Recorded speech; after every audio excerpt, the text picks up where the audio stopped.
हम और आप जैन व्याकरण का तंत्र रूपमाला का अध्ययन कर रहे हैं और इसके स्वाध्याय के अंतर्गत प्रथम सोपान पंच संधि को हम पूर्ण कर चुके हैं। अब हमारे बीच में चल रहा है स्वरांत लिंग प्रकरण। उस स्वरांत लिंग प्रकरण में अकारांत शब्द हमारे बीच में है और अकारांत शब्द हमारे बीच में आया हुआ है पुरुष, और उस पुरुष शब्द से सी विभक्ति लाने पर पुरुषः, औ विभक्ति लाने पर पुरुषौ, जस विभक्ति लाने पर पुरुषाः, संबुद्धि में सी विभक्ति लाने पर हे पुरुष, औ विभक्ति लाने पर हे पुरुषौ और जस विभक्ति लाने पर हे पुरुषाः। द्वितीया में अम विभक्ति लाने पर पुरुषम, औ विभक्ति लाने पर पुरुषौ और सस विभक्ति लाने पर पुरुषान। करण में तृतीय विभक्ति के अंतर्गत टा विभक्ति लाने पर पुरुषेण, भ्याम विभक्ति के लाने पर पुरुषाभ्याम और भिस विभक्ति के लाने पर पुरुषैहि। चतुर्थी में संप्रदान में गे विभक्ति के लाने पर पुरुषाय, भ्याम विभक्ति के लाने पर पुरुषाभ्याम और भ्यस विभक्ति के लाने पर पुरुषेभ्यः। इन प्रयोगों को हमने सिद्ध किया है। आज अपादान विभक्ति में अर्थात अपादान विभक्ति में कर्म करण शेषा कर्म करण संप्रदानापादान संबंधाधिकरणेषु स्वाम्यध्याधिकरणेषु सूत्र के माध्यम से हम अपादान के योग में पंचमी विभक्ति लेकर आते हैं और पंचमी विभक्ति के एक वचन में घसी विभक्ति को लेकर आते हैं। पुरुष धन घसी अनतिक्रमण करेंगे। पुरुष धन आ धन घसी अर्थात अस। ये व्यवस्था हमारे सामने है और ऐसी व्यवस्था होने पर अब नया सूत्र हमारे बीच में आ रहा है और यदि हम उसका अनतिक्रमण करते हैं तो अनतिक्रमण करने पर हमारे बीच में घसी में से अस बचता है, योनुबंधो प्रयोगी। उस सूत्र के माध्यम से घसी में से अस बचता है और अस भी घसी कहलाएगा। अब यहाँ पर उसमें से जब हमारे पास में अस बचा है तो यहाँ पर सबसे पहले समाना सवर्णे दीर्घी भवती परस्य लोपम, इस सूत्र की प्राप्ति है।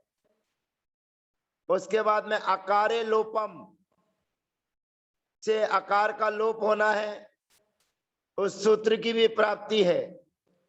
और घसी विभक्ति जो लेकर आए थे वो ग, अगर अनुबंध लोप ना करें तो वो सामने वाला घोष है, तो सूत्र लगता है अकारो दीर्घम घोषवती। इन सभी सूत्रों की क्रमशः प्राप्ति होने पर अब हमारे सामने नया सूत्र आता है घसी रात।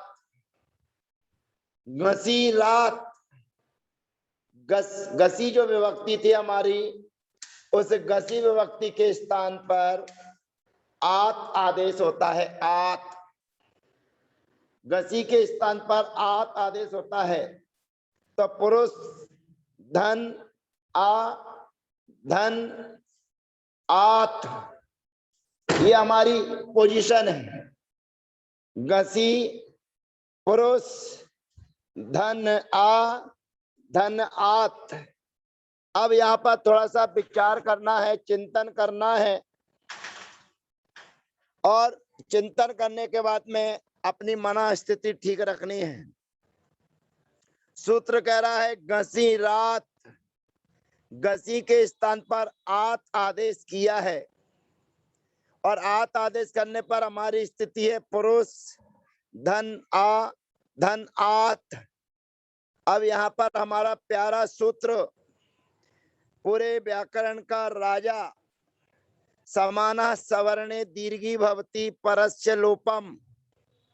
इस सूत्र से पूर्व स्वर को दीर्घ करना है और सामने वाले का लोप करना है। तो फिर अब हमारी और आपकी शंका समाधान चल रहा है कि आचार्य भगवंत ने घसी रात कहा है, घसी रत भी कह सकते थे कि घसी के स्थान पर अत आदेश होता है, और अत आदेश होने पर 24 नंबर का सूत्र समाना सवर्णे दीर्घी भवती परस्य लोपम लगा के भी काम किया जा सकता था। तो यहाँ पर सूत्र में एक मात्रा की बचत हो जाती, घसी रत, ऐसा सूत्र बना दिया जाता। लेकिन हम विस्मृत हैं, शंका करना हमको आता है, जिज्ञासा रखनी हमको आती है, लेकिन शंका और जिज्ञासा रखने के बाद पूर्वा पर विचार करने की शक्ति हमारे अंदर नहीं रहती है। हमने विचार नहीं किया और आचार्य भगवंत के प्रति एक प्रश्न उठा लिया कि आचार्य भगवंत को यहाँ पर घसी रात सूत की जगह घसी रत ऐसा लिख देते तो क्या होता। तो यहाँ पर आपकी बात अगर आचार्य भगवंत तक पहुंचाते हम, और आचार्य भगवंत आपकी बात स्वीकार करके घसी के स्थान पर अत आदेश कर देते, तो हमारी स्थिति होती पुरुष आ धन अत। अब यहाँ पर आपका कहना है, जिज्ञासा करने वाले का कहना है कि यहाँ पर अत होता तो समाना सवर्णे दीर्घी भवती परस्य लोपम, जो आत होने के बाद भी लग रहा है तो पहले भी लग सकता था। बिल्कुल सही कह रहे हैं आप कि यहाँ पर समाना सवर्णे दीर्घी भवती परस्य लोपम लगा के दीर्घ किया जा सकता था, पर इसके पूर्व अकारे लोपम सूत्र तैयार बैठा हुआ है। अगर हम आत की जगह अत आदेश करते तो अकारे लोपम सूत्र बिल्कुल तैयार बैठा हुआ है, और अकार के होने पर लिंगांत आकार का लोप हो जाता है। अब लिंगांत आकार का जब लोप हो जाता तो हमारा जो रूप बन रहा है पुरुषात, वो पुरुषात रूप न बनकर पुरुषत यह रूप बन जाता। तो अब आपको समझ में आ गई होगी कि यहाँ पर आचार्य भगवंत ने घसी रात सूत्र क्यों कहा है, घसी रत क्यों नहीं कहा। तो घसी के स्थान पर आत आदेश हो जाने पर पुरुष धन आ धन आत। अब यहाँ पर समाना सवर्णे दीर्घी भवती परस्य लोपम सूत्र का प्रयोग करेंगे तो हमारा प्रयोग बन जाएगा पुरुषात। यहाँ पर एक वैकल्पिक सूत्र 242 नंबर का है। वे 242 नंबर का सूत्र विरामे वा ये कहता है कि विराम में रहने वाला जो धुट वर्ण है, माने वर्ग का पहला दूसरा तीसरा चौथा और तीनों प्रकार के सा और हा, ये 20 वर्ण 24 हो गए, 20 वर्ग के और 4 वो, ऐसे 24 वर्ण धुट कहलाते हैं। और धुट वर्णों के होने पर वर्ग का जो धुट वर्ण है उसको पहला अथवा तीसरा होता है, ऐसा वह सूत्र हमारे बीच में कहता है। तो यहाँ पर पुरुषात और पुरुषात ऐसे दो प्रयोग हमारे बीच में बन सकते हैं। अब भ्याम विभक्ति हम लाएंगे, पुरुष धन भ्याम। यद्यपि भ्याम विभक्ति भ्याम प्रत्यय हम तृतीया विभक्ति के साथ में ले आए थे और हमने उसके साथ प्रयोग सिद्ध किया था, लेकिन पुनः अकारो दीर्घम घोषवती ये सूत्र हमारे बीच में आएगा और उसको लिंगांत आकार को दीर्घ कर देगा और प्रयोग सिद्ध हो जाएगा पुरुषाभ्याम। अब बहुवचन की विवक्षा में भ्यस विभक्ति लेकर आएंगे और भ्यस विभक्ति कल हम संप्रदान विभक्ति के साथ में लाए थे, उसमें भी हमने ये काम किया था। तो यहाँ पर भी हम धुटी बहुत्वे सूत्र से लिंगांत आकार के स्थान पर ए आदेश करेंगे और रेप शोर विसर्जनिया लगा के पुरुषेभ्यः यह प्रयोग हम पूर्व में सिद्ध करके आए हैं। तो पंचमी विभक्ति में पुरुषात, पुरुषाभ्याम और पुरुषेभ्यः ये प्रयोग हमारे सिद्ध हो जाते हैं। अब स्वामी आदि की विवक्षा में हम षष्ठी विभक्ति के एक वचन में गस प्रत्यय लेकर आते हैं। पुरुष धन गस, उसमें से बचता है अस। पुरुष धन आधन अस, उसको अस भी कह सकते हैं और गस भी कह सकते हैं। बोला जा सकता है कुछ भी, लिखा जा सकता है कुछ भी, क्योंकि योनुबंधो प्रयोगी सूत्र हमारे जो बीच में है वो गस में से गा का अनुबंध लोप कर देता है। अब हमें थोड़ा सा विचार करना है, चिंतन करना है। अब हमारे सामने स्थिति है पुरुष धन आधन अस अथवा गस। तो हम क्रम से चलते हैं। अगर हमारे पास सामने अस है तो हमें सूत्र की प्राप्ति हो रही है समानः सवर्णे दीर्घी भवति परस्य लोपम, और पुनः सूत्र की प्राप्ति होती है अकारे लोपम। और यदि हम उसको गस समझते हैं, घोषवान वर्ण समझते हैं, तो हमारे को प्राप्ति है अकारो दीर्घम घोषवती। इन तीनों सूत्रों की प्राप्ति विवक्षानुसार हमको प्राप्त हो रही है। अब ये तीनों स्थितियां प्राप्त होने पर हमारे बीच में अगला सूत्र आ जाता है गस स्याह।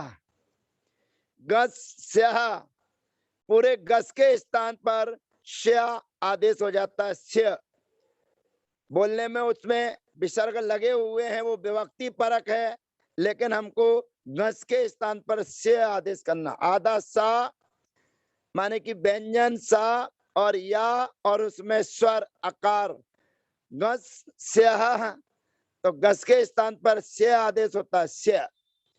तो अब हमारी स्थिति है पुरुष धन आ धन से। अब ये हमारी पोजीशन है।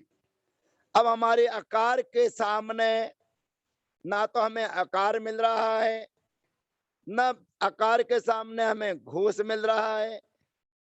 हमें आकार के सामने या तो अघोष मिल रहा है या हमें धुट मिल रहा है। अब धुट मिल रहा है, लेकिन बहुवचन होता तो हम धुटी बहुत्वे लगाकर कुछ नया काम कर सकते थे, और बहुवचन नहीं है, एक वचन है। इसलिए एक वचन संबंधी कोई भी शर्त हमें प्राप्त नहीं है। इसीलिए हमारा प्रयोग व्यंजन मत्सरम परवर्णम नयेत लगाकर जोड़ देंगे तो हमारा शब्द बन जाएगा पुरुषस्य। पुरुषस्य, ये हमारा प्रयोग सिद्ध हो जाता है। अब हम द्विवचन में ओस विभक्ति लेकर आएंगे। ओस, पुरुष धन ओस, पुरुष धन आ धन ओस।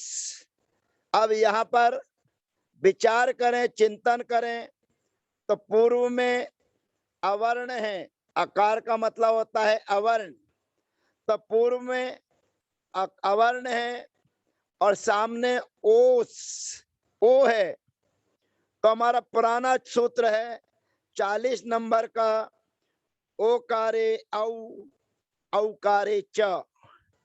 वह सूत्र हमें स्मरण में है कि यहाँ पर पूर्व में अवर्ण हो और सामने ओ अथवा औ हो, तो आकार को अवर्ण को औ आदेश होता है और सामने वाले ओ अथवा औ का लोप हो जाता है।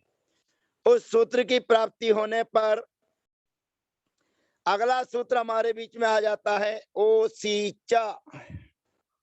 ओ सी च ये सूत्र कहता है कि लिंगांत आकार के सामने लिंगांतो का रहा ए भवती ओसी च परे। लिंगांत आकार के सामने ओस विभक्ति हो। ओस कहाँ आता है? षष्ठी विभक्ति के द्विवचन में और सप्तमी विभक्ति के द्विवचन में ओस विभक्ति आती है। तो उस ओस विभक्ति के होने पर लिंगांत आकार के स्थान पर ए आदेश होता है। धुटी बहुत्वे त्वे, वो कहता था धुट हो बहुवचन हो तो लिंगांत आकार को ए होता है। उसी सूत्र की अनुवृत्ति यहाँ पर लाना है कि ओ सी च, अर्थात ओस विभक्ति के होने पर भी लिंगांत आकार के स्थान पर ए आदेश होता है। तो हमारा जो लिंगांत आकार पुरुष का है उसके आ के स्थान पर ए आदेश हो जाएगा।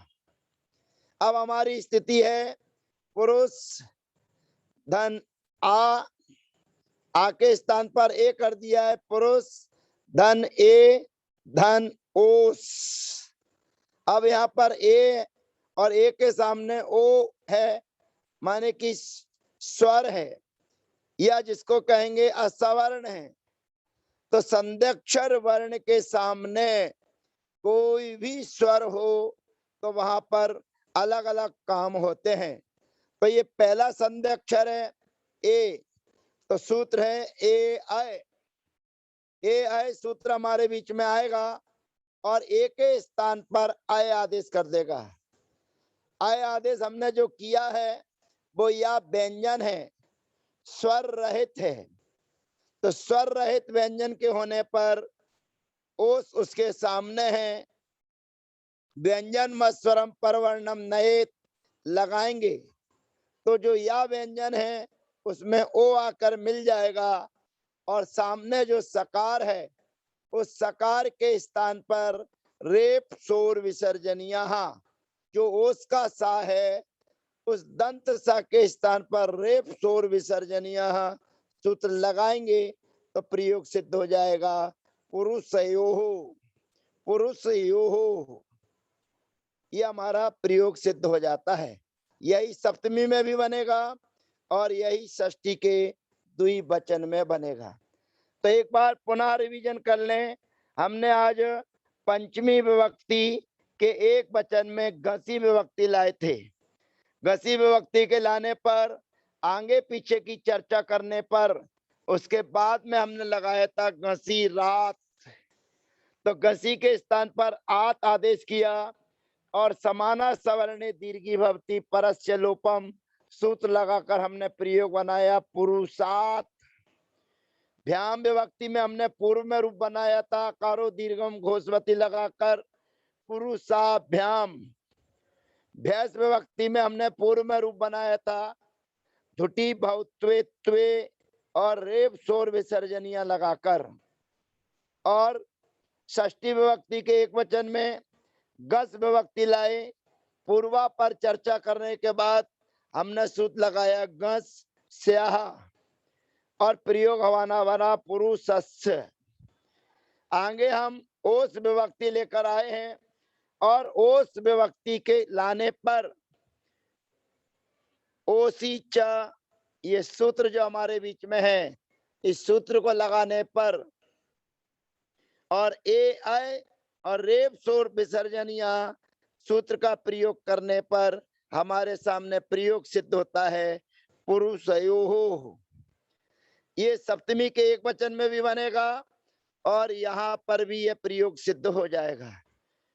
पुरुषयोः, रेप शोर विसर्जनीय सूत्र के बाद में ही लिखा हुआ है पुरुषयोः। इस प्रयोग की सिद्धि हमारे और आपके बीच में हो जाती है।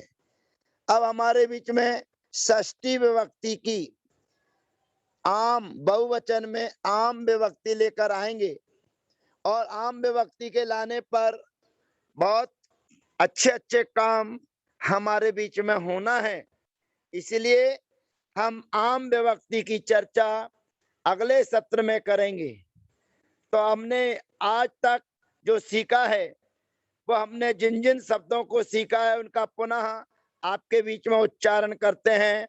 पुरुष धन सी, रेप शोर विसर्जनीय पुरुषः, पुरुष धन औ, ओकारे औ, औकारे च, पुरुष धन जस, पूर्वा पर चर्चा करते हुए जसी, और समाना सवर्णे दीर्घी भवती और रेप शोर विसर्जनीय लगा के पुरुषाः।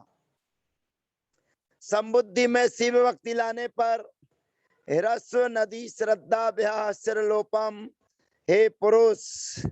औवचन में हे पुरुषौ, जस में हे पुरुषाः। द्वितीय के एक वचन में अम विभक्ति के लाने पर पूर्वा पर चर्चा करते हुए अकारे लोपम पुरुषम, अविभक्ति के लाने पर ओकारे औ, औकारे च पुरुषौ, शस विभक्ति के लाने पर शशि सस च न, सस के स्थान पर सस लिंगांत आकार को दीर्घ आदेश और सस का जो सा है तालप दंत सा, उस दंत सा के स्थान पर नकार आदेश करना है और तालप सा का अनुबंध लोप करना है। तो पुरुष धन आ धन अन, पुनः समाना सवर्णे दीर्घी भवती परस्य लोपम, तो पुरुषान। तृतीय विभक्ति में टा विभक्ति के लाने पर इन टा, टा के स्थान पर इन आदेश और इन आदेश करने के बाद में 139 नंबर का सूत्र रस्री वर्णे व्योनो न मंत्या स्वर ह्यव कवर्ग पवर्गांतरोपी। इस सूत्र के माध्यम से हमारा प्रयोग सिद्ध हुआ था पुरुषेण। फिर भ्याम विभक्ति लाए थे तो अकारो दीर्घम घोषवती पुरुषाभ्याम। भिस विभक्ति के लाने पर पूर्वा पर चर्चा करते हुए विशेष वाह और एकारे आई ऐकारे च रेप शोर विसर्जनीय लगा के पुरुषे ही। गे विभक्ति के लाने पर पूर्वा पर चर्चा करने के बाद गेरिया, फिर अकारो दीर्घम घोषवती से दीर्घ कर पुरुषाय। फिर उसके बाद में ध्यान विभक्ति में अकारो दीर्घम घोषवती पुरुषाभ्याम। भैंस विभक्ति में धुटी बहुत्वे त्वे और रेप शोर विसर्जनीय पुरुषेभ्यः। फिर गसी विभक्ति में गसी रात पूर्वा पर चर्चा करने के बाद पुरुषात समाना सवर्णे दीर्घी भवती। फिर भ्याम में पुरुषाभ्याम, भ्यस में पुरुषेभ्यः। गस विभक्ति के लाने पर पूर्वा पर चर्चा करने के बाद गस स्यः, सूत्र से गस के स्थान पर स्य आदेश हो जाएगा और स्य आदेश होने पर कोई आगे की चर्चा नहीं है, इसलिए पुरुषस्य। ओस विभक्ति के लाने पर पूर्वा पर चर्चा करने के बाद ओसी च, सूत्र से ओस के स्थान ओस के होने पर लिंगांत आकार को ए आदेश करेंगे और फिर ए आय और व्यंजन मत्सरम परवर्णम नयेत और रेप शोर विसर्जनीय, ये प्रयोग सिद्ध हो जाएगा पुरुषयोः। अब इसके आगे की विभक्ति जो आम है, उस आम षष्ठी विभक्ति के बहुवचन में आम विभक्ति हम लेकर आएंगे, उसकी चर्चा अगले सत्र में करेंगे। तब तक के लिए आप इंतजार कीजिएगा। पुरुष धन आम मिलेंगे अगले सत्र में। जय जिनेन्द्र, वंदना, सबका अभिवादन।